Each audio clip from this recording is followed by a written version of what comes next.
Well, hello everybody and welcome back to Kat's Tiny Kitchen. I'm so glad you all came to join me. If you're new, thank you for signing up and checking it out. Tonight we're going to make a hunter stew, which is going to be with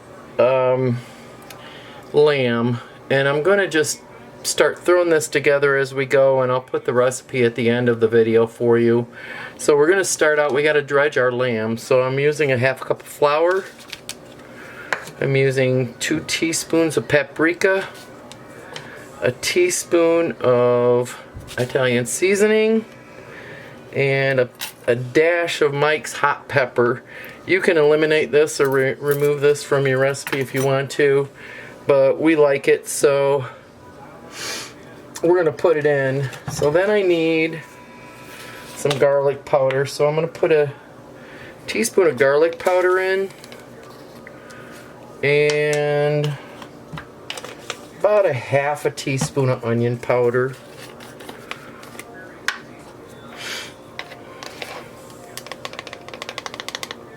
There we go. So now I need to shake this all together, get it mixed up, and then I'm going to add my meat, so hang on here.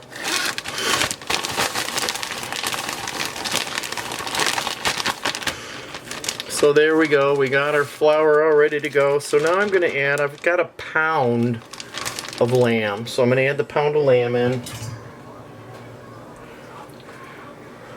Believe me, I only buy this when it's on sale. So we're going to get all the lamb in here and we're going to shake that up. And then I'm going to move you over here to the pan here in a little bit once I get the oil hot, and we'll continue on. So let's shake it up and get it ready to go.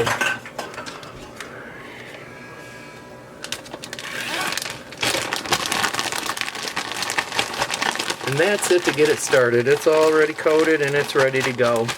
So hang on folks, let me get things set up for the next round and we'll get this going.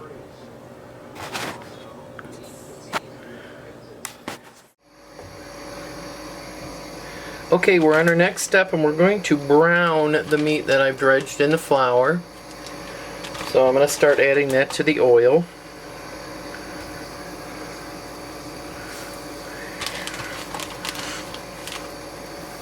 And we're going to get this browned, and then I've got another ingredient I'm going to add to it. A couple of ingredients actually after I get it browned. And I've left enough flour for my dredging in case I need to thicken this once I get the other ingredients in.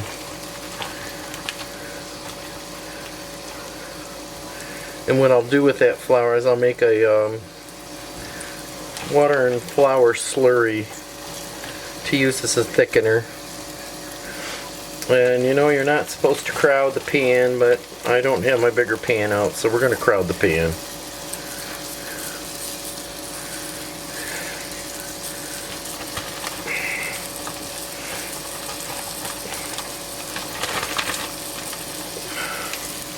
That's my pound of meat right there.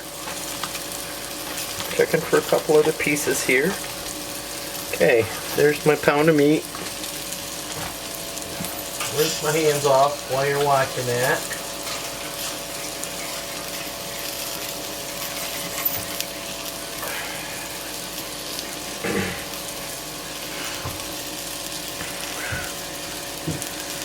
And this is going to be very flavorful. I'm a lamb fan. Always have been. When it's on sale in the grocery store, I buy it. It's very expensive otherwise, folks. I think I spent $9 on this, and this is going to be enough to feed 4 people. So, go figure.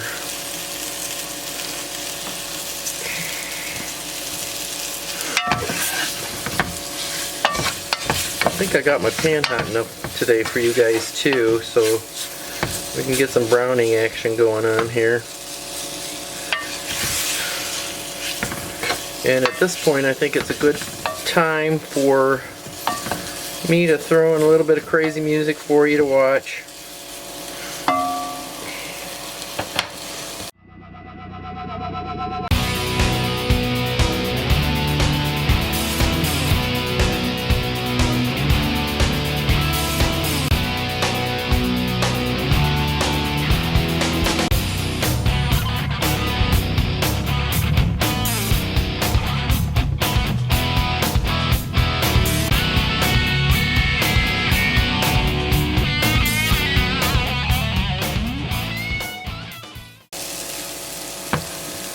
It's browned enough right now. It's about 5 to 10 minutes to get it browned.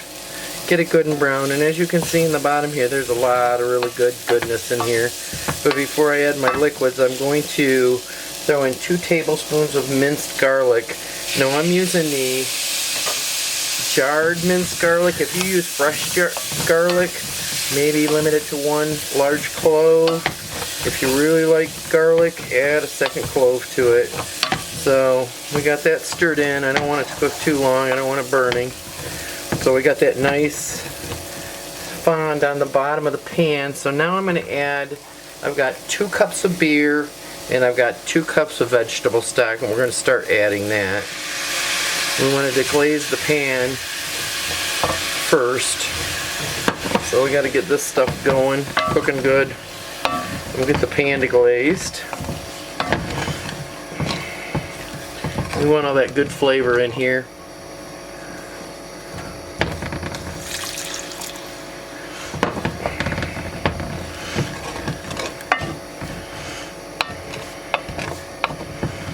It's a little crusty still, but it's getting there. I'm going to scrape that goodness off the bottom of the pan. As you can see, it's already starting to thicken a little bit because of the flour I had on the meat. By the time I get all the meat or the liquid in here, it won't be as thick. That's why I saved the flour from the dredge to make a thickener at the end in case it's not quite thick enough to finish off the dish. Okay, so I'm gonna start adding more. You gradually add this just to make sure you're getting everything.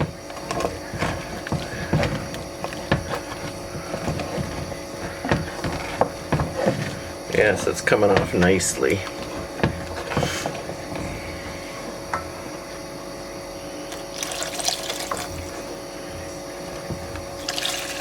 Okay, so I've got all my liquid in.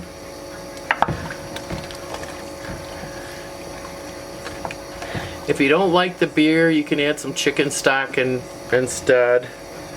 Use 4 cups of chicken stock, or you can use 4 cups of vegetable stock, whatever you choose. We just like that hoppy flavor in here, and this is one of the things that Mike taught me actually when we first started dating. He would use beer in his chili and some other dishes like his liver and onions. I may have to do that one night for you. So I've got this all good and ready to go.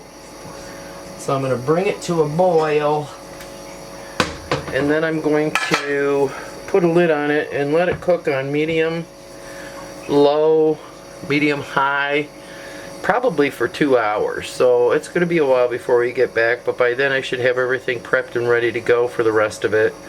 Now I'm going to top this with mashed potatoes, and I'm sure you all know how to make mashed potatoes, so I will not be showing that because I believe I've shown it in another video. You all know how to make mashed potatoes. These are going to be fresh mashed potatoes. They are not going to be instant. I'm the only one with the instant mashed potato addiction, and that's only occasionally.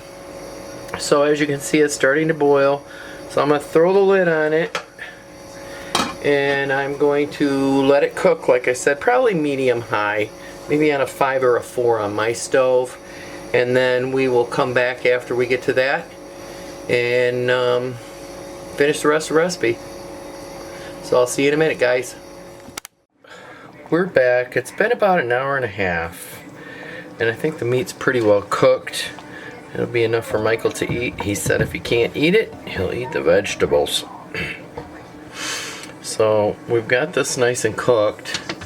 So right now I'm going to add 4 cups of my canned mixed vegetables that we canned last year. Now if you don't have your own canned, you can use a couple cans of mixed vegetables in the can, or you can buy a couple of bags of mixed vegetables, frozen mixed vegetables, and put those in. And we've got a good base going here, but it's still not thick enough for me, so going to turn the heat up a little bit here, and hopefully it'll get hot enough and start bubbling. And while we're waiting, I've got my oven set at 350 degrees because we're going to finish this off in the oven. And I need this to boil because we are going to thicken it. It's not thick enough for my little heart. So I did use some of the flour from our dredge, and I've used 4 tablespoons of flour and 6 tablespoons of water, and I've got them in this really handy dandy cool thing that belonged to my mother. This is a Tupperware. This is really old, but it is used for mixing roux. And when you're mixing the roux for a thickener, you need to make sure that you're using cold water when you mix in with your flour, whether you're using a whisk, or you have one of these handy dandy little things, or you have another type of shaker. You really do want to make sure it's cold water, because if it's not cold water, it will explode on you. Take my word for it, I've experienced it. So I'm going to turn this up a little bit more because I want it to boil. I want to make sure that the thickener gets in there.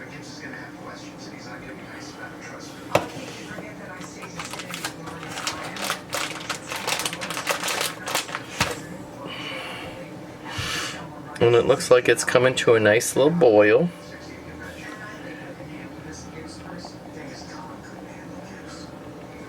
So let me shake this up a little bit and get my handy dandy spoon. Now your thickening is going to depend on you and what you've got going on. If you think it's thick enough, you don't need to thicken it. If it's a little thin like this is, you want to thicken it, because you're going to put your potatoes on top of this and then cheese on top of that, and you want to make sure that your potatoes don't sink too far into the mixture. So I'm going to start adding some of my thickener. This has got to cook for about 5 or 10 minutes just to make sure that it thickens.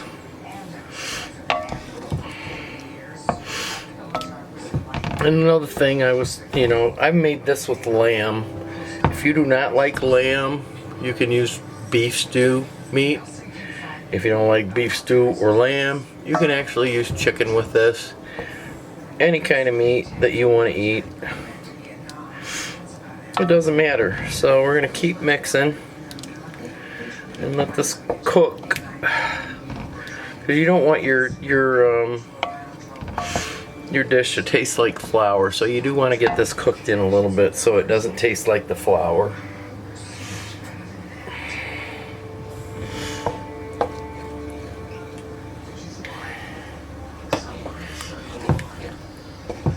And it's getting there. It's still probably not going to be thick enough for me, but I tell you what, there's the rest of it. As long as your potatoes can rest on the top, and then you put your cheese on top of your potatoes, then you're good.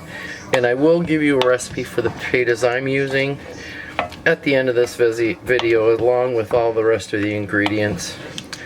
Now, if you're using canned vegetables, you just really need to heat them through, which is what I need to do, because these have all been cooked with canning. If you use frozen vegetables, you want to let it cook a little bit longer, and you also may have to thicken it a little bit more, because frozen vegetables will have a lot more moisture in them, and it may thin it out a lot.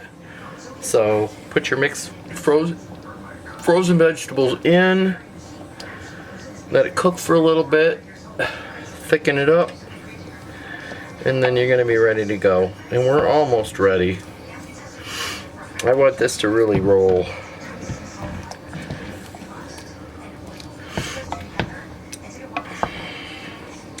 Now I've got the oven preheated at 350. I think I may have already told you that. And I'm going to, once this is thick enough, I'm going to put some of my mashed potatoes on top of it. And then I'm going to sprinkle a cup of sharp cheddar cheese on top of it. And then I'm going to put it in the oven and let the oven melt the cheese and heat the potatoes up, because the potatoes have been sitting for a few minutes. So they need to be a little bit heated up, not a lot. Mostly it's just to get your cheese melted. And as you can see, we got a good bubble going on here. Could be a little bit thicker, but we're going to go with this because we want our gravy too. So now I'm going to put spoonfuls of my mashed potatoes on top of this. Just put them on. Cover it up.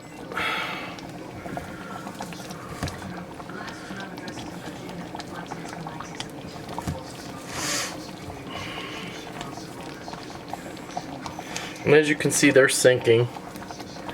So we're going to turn this off. And stop the bubbling. I'm going to get all these really good mashed taters on top of it though.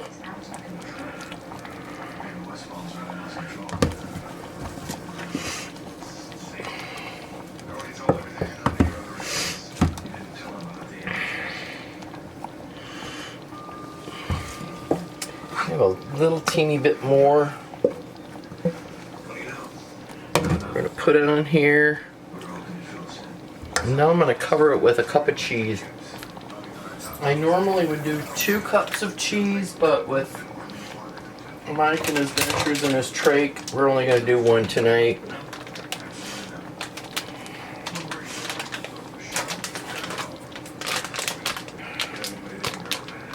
And if I can get this bag open, we'll get the cheese on there and get it in the oven.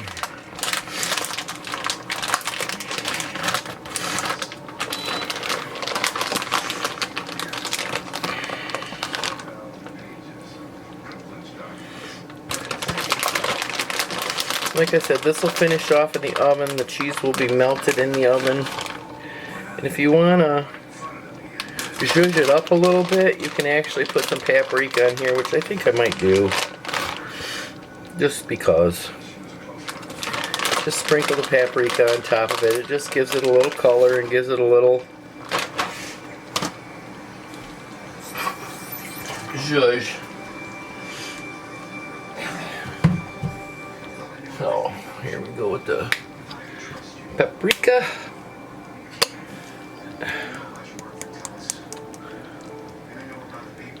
It's a little heavy, but that's okay. There you go. We got the zhuzh for color, and we'll be back in about 30 minutes with the finished product. It's been about 20 minutes, and my cheese is already melted, and my potatoes are done. They're heated through. So we're going to pull it out of the oven so you can see it. And boy, does it look good. So there is our dish of the day. Let me move it forward for you. The cheese is all melted. The flour is all cooked. The vegetables are all heated through. So the only thing we have left to do, you guys, is dish it up and eat it, and I cannot wait. I've been waiting for this all day. So I thank you all for coming along again to visit me and see what I got going on in the kitchen. This is not a place where you're going to come and find fine cuisine cooking, because I am not a chef. I am just a cook. I cook what we like, and hopefully you'll try it out and you'll like it too. So thank you again for coming along, and you guys have a blessed day and evening. We'll see you next time.